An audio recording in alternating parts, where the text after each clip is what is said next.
কেমন আছেন? আশা করি সবাই ভালো আছেন। আজকে আমি বাঁধাকপি দিয়ে মাছের মাথা করব। এখানে আমি বাঁধাকপি কেটে ধুয়ে নিয়েছি, এর সাথে আলু কাঁচা লঙ্কা চিড়ে দিয়েছি। এখন মাছের মাথাগুলোও ভেজে নিয়েছি।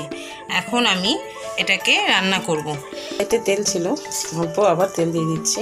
ফোড়নের জন্য দিয়ে দিচ্ছি গোটা জিরা, দুটো তেজপাতা, তো করা এলাচ, দারচিনি।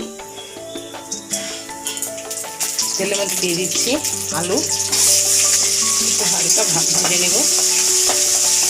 এর মধ্যে আমি বাঁধাকপিগুলো সব দিয়ে দিচ্ছি, হালকা নেড়ে চেড়ে দিচ্ছি।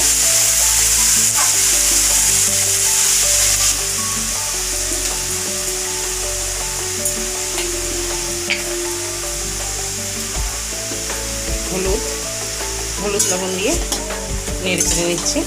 এখন এটা আমি 5 মিনিটের জন্য ঢেকে দেবো। 5 মিনিট হয়ে গেছে। এখন মাছের মাথাগুলো দিয়ে দিচ্ছি, দিয়ে এখন ভালো করে নেড়ে চেড়ে দেবো। মাছের মাথাগুলো হালকা হালকা করে আমি ভেঙে দিচ্ছি। আরও কিছু সময় একটু টানবে বাঁধাকপিটা। একটু হালকা আটার গুঁড়া দিয়ে দিচ্ছি, তাহলে জিনিসটা একটু টাইট হবে আর খেতেও ভালো লাগবে।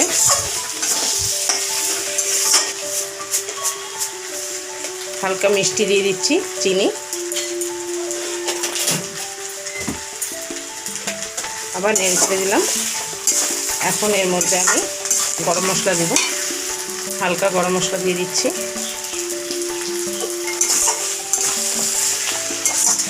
হালকা ঘি দিয়ে দিচ্ছি। বাঁধাকপি হয়ে গেছে, এখন আমি এটা নামিয়ে নেব। বাঁধাকপি রেডি হয়ে গেছে। আপনারাও একবার এভাবে বানিয়ে খেয়ে দেখবেন, খেতে খুব ভালো লাগে। ভালো লাগলে কমেন্ট করে জানাবেন।